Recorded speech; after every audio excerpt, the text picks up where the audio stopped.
And good morning, everybody. Welcome to Marshall County Today. It's the new talk show aimed at informing you about stories of people and businesses around your neighborhood, an extension of our Max Morning Show daily. Tony Ross, great to be with you. Hope you're having a great start to your day. And our guest for Marshall County Today, we try to get him in as much as we can on a monthly basis, is our dear friends from Marshall County United Way. And we've got the young ladies in the house. Introduce yourselves. Sure. I'm Linda Yoder. I'm the Executive Director for United Way and the Community Foundation.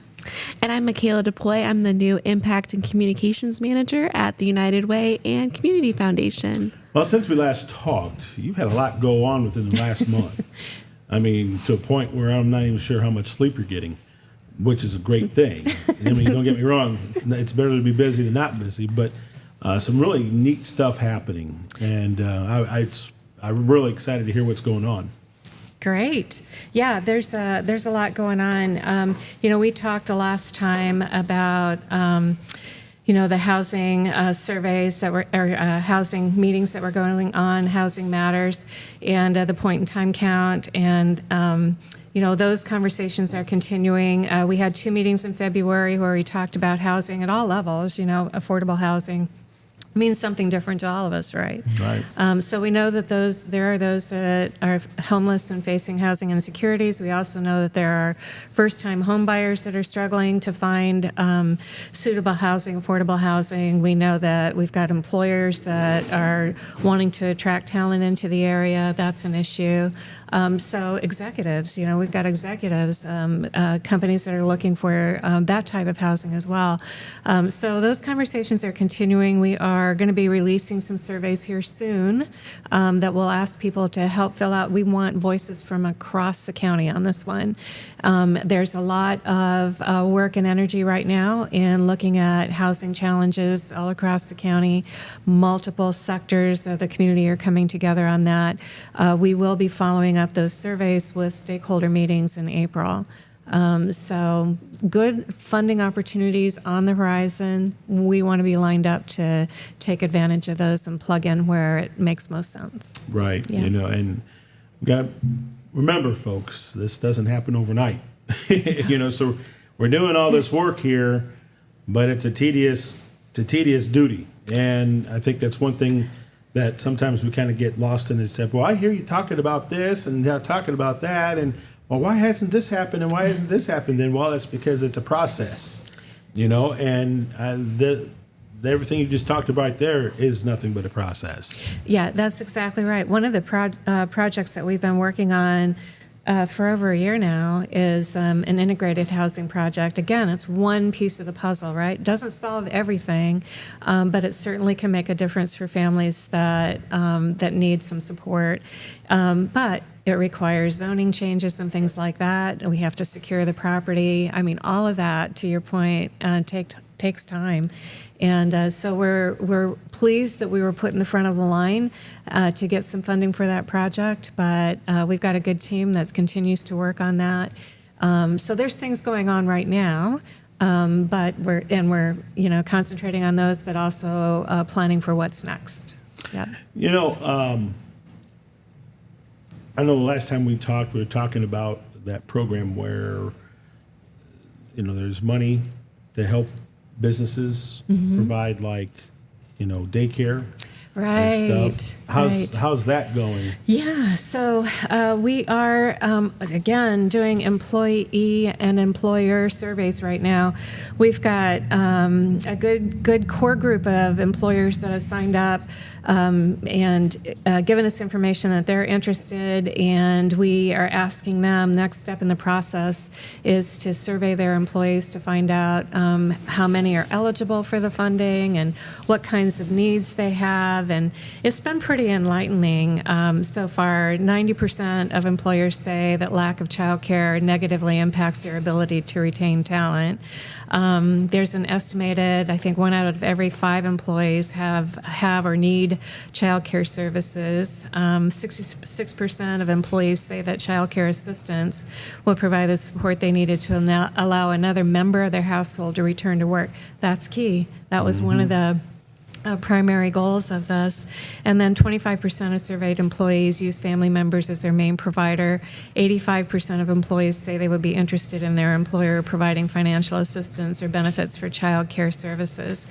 So those are just some of the preliminary findings from the surveys. But what that does is that, again, next step is for the employer to say, okay, if I've got 8 employees that are eligible and, this is what it's going to cost, then here's how many seats I can fund.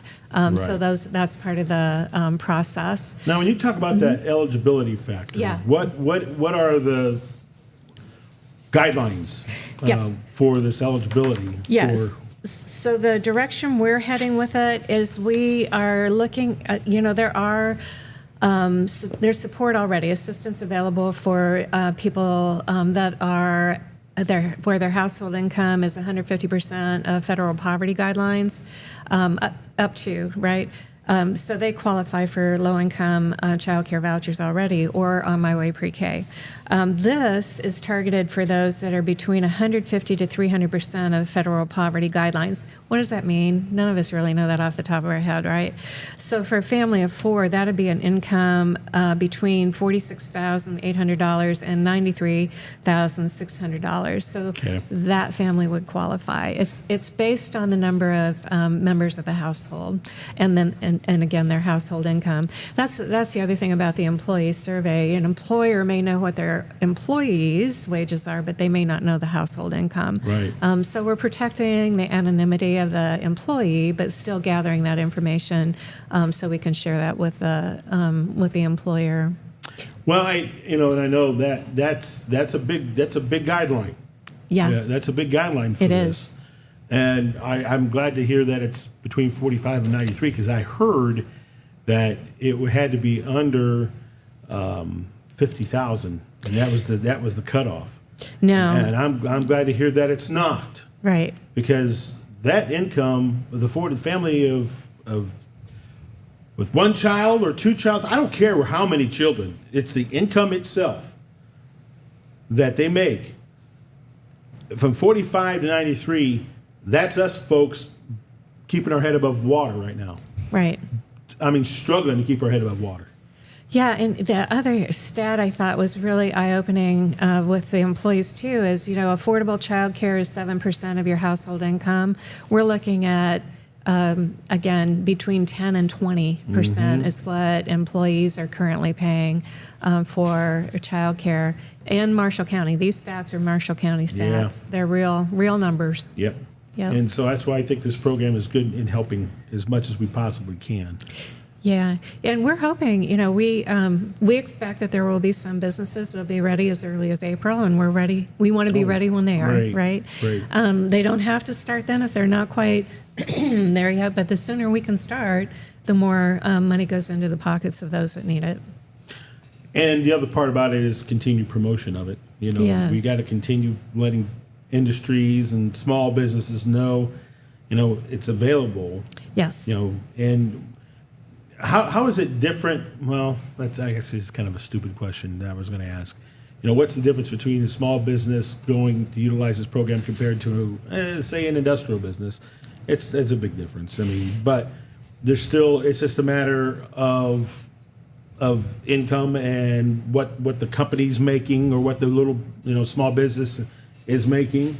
Yeah. I mean, every business, right, has an opportunity to participate in this program. That's right. And to your point, Tony, maybe if you're a larger company, you can absorb, somebody having to leave because of a child care issue, maybe easier than a smaller company. So we Right. think this has value for everyone. All of the companies we're talking to are struggling to find enough employees to keep their businesses, flourishing. So regardless of size, this can have a major impact.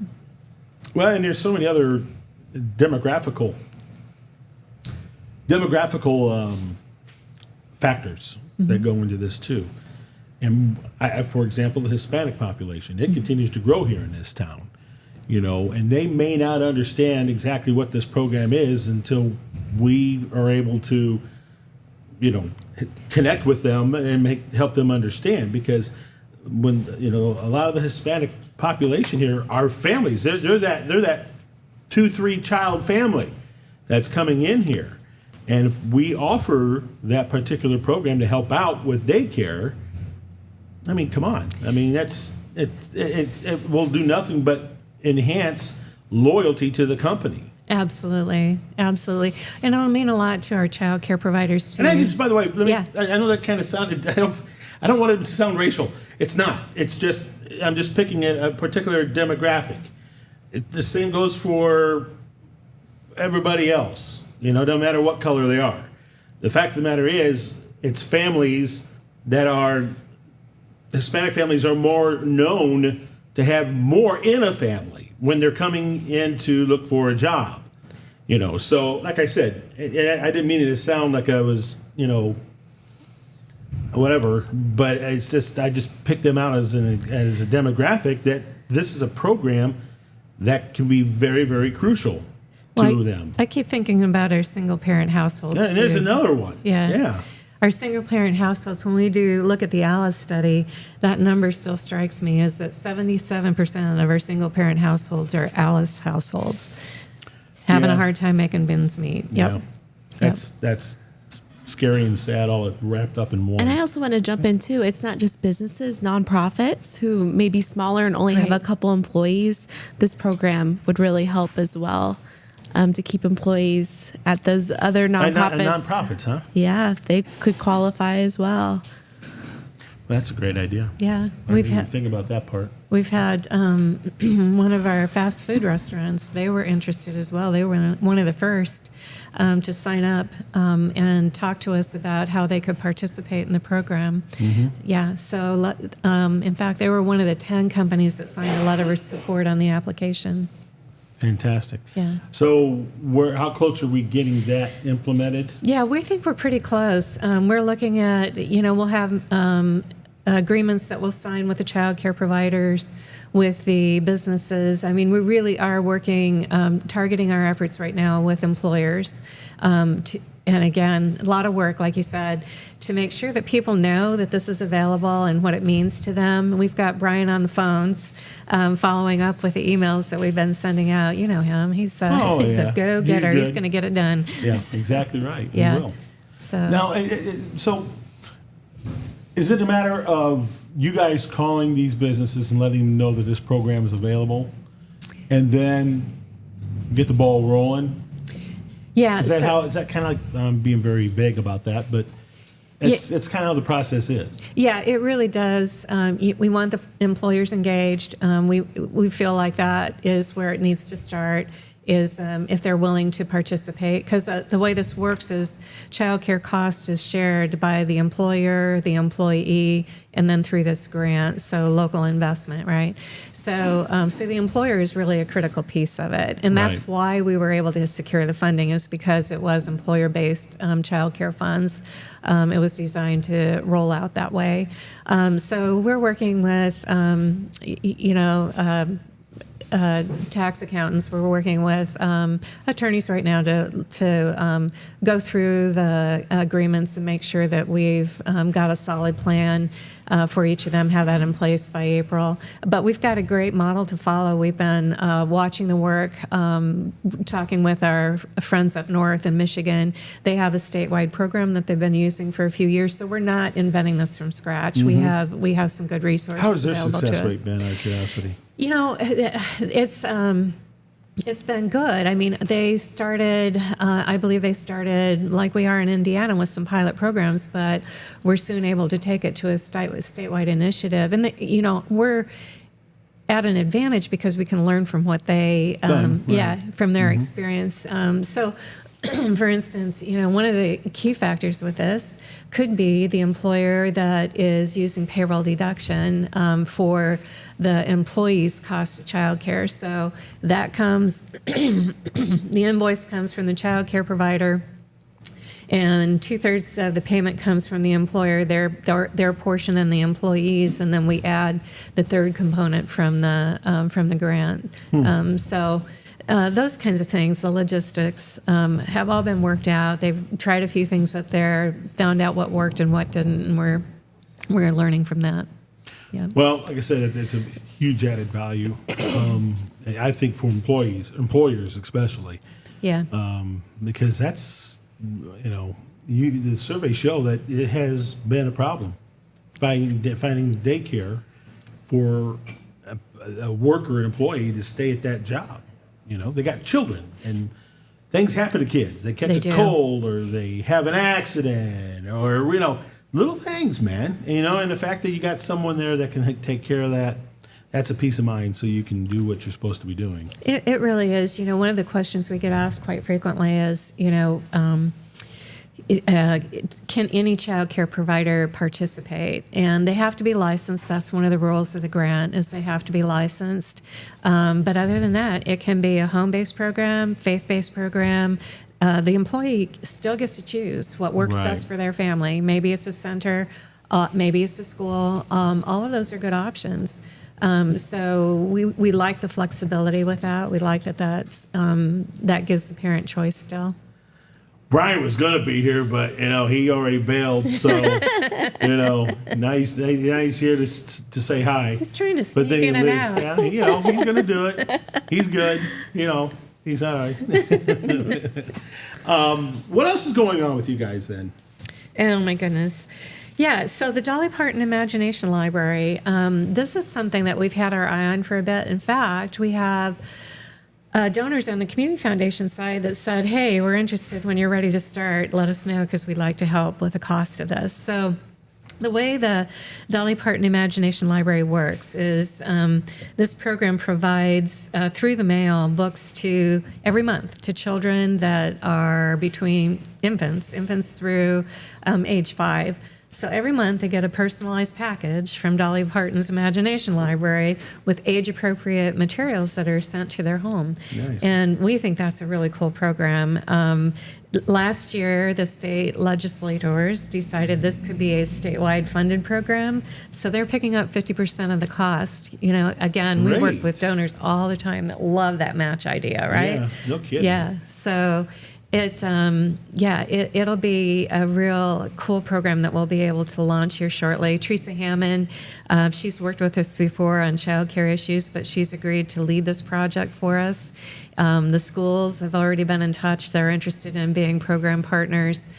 We anticipate the libraries will be program partners with us, child care providers, all of them. We want to provide as many touch points as possible to get families registered as soon as they can for the program. We're currently waiting for the final agreement to come through, but expect that one to launch here pretty soon. We think it'd be fun to do some launch events in each community. And I love the fact this program kind of encourages, it does encourage mom and dads to sit down with their 3 to 5 year old and just have a moment together, reading a book about something really cool and expanding the kid's imagination no matter what it is.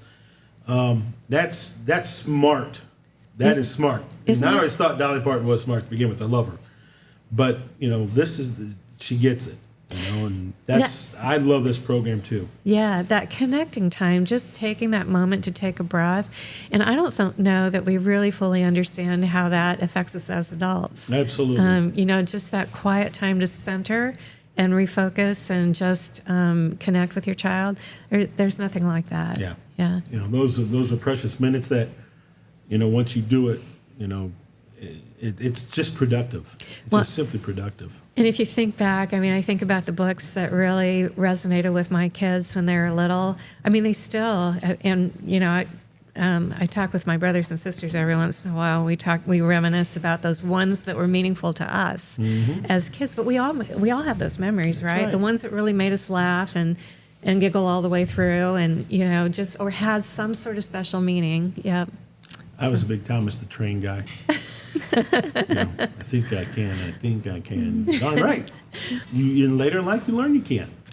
Yeah. And those were great moments with mom. Yeah. And I just love this program. And again, it forces the parents to say, okay, these are awesome books. Let's sit down and make a connection. Yeah. And go from there.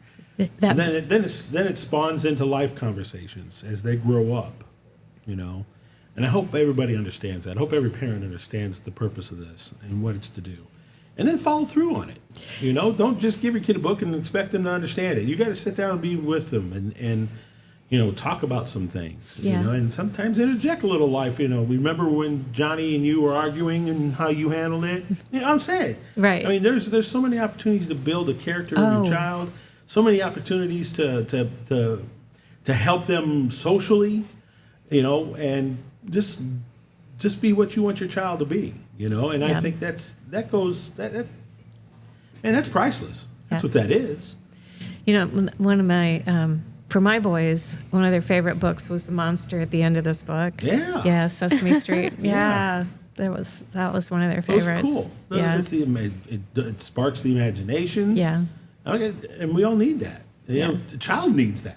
They do. Well, I was at a conference last week. Michaela and I both were in Indianapolis. Lilly Endowment had a convening of community foundations, and they brought in a great lineup of speakers, like 21 speakers, most of them like heads of state departments, like the Department of Higher Ed and Department of Education and just all across the gamut. But they talked about the Dolly Parton Imagination Library, and they said, you know, that brain development between birth and age 5. I mean, kids are like sponges then. Exactly. It's such an opportune time to really develop some really Monkey see, solid, monkey do. Exactly. how Literacy they're learning. skills. Yep, absolutely. And they made the connection between literacy levels by grade 3 and what we invest in our kids way before that. Absolutely. So this program is getting a Well, lot I'm of glad to attention. see we're going to be involved with that. That's Yes. going to be wonderful. Yes. Anything Yeah. else? Kayla, what did I miss? Well, we already know there's some families that have already tried to sign up for the Dolly Parton Imagination Library here in Marshall County, and they've just kind of been waitlisted. So we know people are already waiting for us. Like to, 156, right? yeah. Oh, that's a good start. Isn't that? Yeah. That's a good start. So we were looking at the stats, like, so that our population of kids under age 5 is 2,896. So our first target, is 65% of that, 1,882. So any projections? What do you think? When will we reach that? How long will it take? I say give it a month. If not Really? sooner, if not sooner than that. Again, it's about getting the word out. It is. It's about getting Yeah. the word out, and I think there's going to be parents who are Dolly Parton fans just to see what she's doing, Yeah. and then they're going to sit there and go, "Wow, this was a great idea. I'm glad we did this." Yeah. And that I don't care how it's done. I don't care how you reach. Just reach. Yeah. Just reach and take time with your child to read a book. There's no other bigger message than that. It's that time with you and your child that is the crucial part of having this whole thing. The fact that Dolly Parton is such an intelligent woman, not only does she understand that, she has surrounded herself with wonderful people in her life, I'm sure, that have made that connection to get her going, from her parents Right. to even outside influences. This ain't rocket science. This is about life. This is about learning. This is about making a kid develop into that child you want them to be. And I don't think we need to carry it any bigger than that. You know, if you want your child to be the kind of child you want, you got to help them and their brain development during that age group. Because you're right, they're sponges. Yeah. It's a They're big sponges. responsibility. It is. It's Yeah. huge. And so, like I said, I don't care how you do it. Just do it. Well, here's an interesting thing. So, you know, Dolly Parton, she'll say, I think there's a video where she talks about this. It's about 19 minutes long. But anyway, this program meant a lot to her because it meant a lot to her father. So he said, of all of the things that you've done, this is the one that's leaving a legacy. Absolutely. Yeah. Yeah, absolutely. Yeah. You know. So very cool. But here's the thing. We already know 156 people have already signed up. All you have to do is Google Dolly Parton Imagination Library, put in your zip code, and register. So when this program goes live, and we think it will within the next couple months, when it goes live, you'll start to get those books right away. So Right. you can already sign up. We know 156 people already have. So what's that website again? It's Dolly Parton Imagination Library. So if you just Google that, it should come right up. And then there's a place where you can search for programs in your area. So if you put in your zip code, that'll get you registered. So as soon as we go live, you go live. Good. All right. That's great news. That's Yeah. a great program. And kudos to you guys for getting involved in it. And like I said, we need more good news like this, quite frankly. But I'm glad to see it's proactive too. And that's what we're about. Absolutely. Anything else? Well, we have been talking to our nonprofit network. We've got that statewide capital projects initiative, those grant application through Indiana United Ways, our state association, that's open. But what we're hearing is that funding is going fast. So we are encouraging. That's not shocking. No, it's not. There's a lot of need out there. And this is for capital projects, building improvements, renovations, that sort of thing. Major repair kinds of things like HVAC replacement, things like that. Not minor stuff, but more major projects. But it is going fast. So we are telling all the nonprofits that we know, if you have a project in mind, sign up now. Even if you don't have all of the details with it, give us what you know. Go on to Get your foot in the door. Yep. So we've got information on our website, so you can quickly go to that and get signed up with the initial intake, and then we'll follow up with a more detailed application form. Good. Yep. Good. Glad to see there's help in that department too, because there's a lot of nonprofits out there that really could use a little bump. That's right. And helping, again, we're talking about that money being available for some renovation work and stuff like that, right? It Yeah. can be used for that. I mean, geez, who wouldn't want that? I mean, we're fortunate to have the office we have here in Plymouth, but for other small towns, that's priceless. Yeah. Priceless stuff. It is. And then the other thing we wanted to make sure people know is, for our nonprofit network, we still have the R4 grants. There's a lot of great fundraisers going on right now to support the nonprofit network. It's fundraiser season, right? Absolutely. A lot of time. Yep, a lot of good events. But for those organizations that need a little assistance, need help filling in the gaps, or addressing needs that are beyond what they're able to fundraise on their own, we do have the R4 grants available, and they can apply right on our website. So wanted to lift that up. And of course, Brian will want us to be sure and talk about the golf carts, because I think all of the golf courses are open now, aren't they? They're getting it may be starting this weekend, as Yeah. a matter of fact. So Yeah. we're plugging it every day, and every time Mark goes golfing, we plug it, make sure. Nice. So he shot pretty decent yesterday, so that gets him more excited to talk about it. So that's good. All right, ladies, thank you for joining us today, and we appreciate everything our Marshall County United Way is doing. And if people want to find out more about how they can help out, what's one way to do it? They can call us at 574-936-3366, or they can go to our website, marshallcountyyuw.org. Michaela and our intern, Sophie McLaughlin, they are doing a great job of updating that website and making sure you have access to all of the information on things that are going on at United Way. Fantastic. Thank you for giving us some time here this morning to share the great things you guys are doing. Thank you. Keep it up. Thank you. Thank you. All right, Linda McKellar right there. Marshall County United Way, they're the best. We're going to take a break, wrap it up.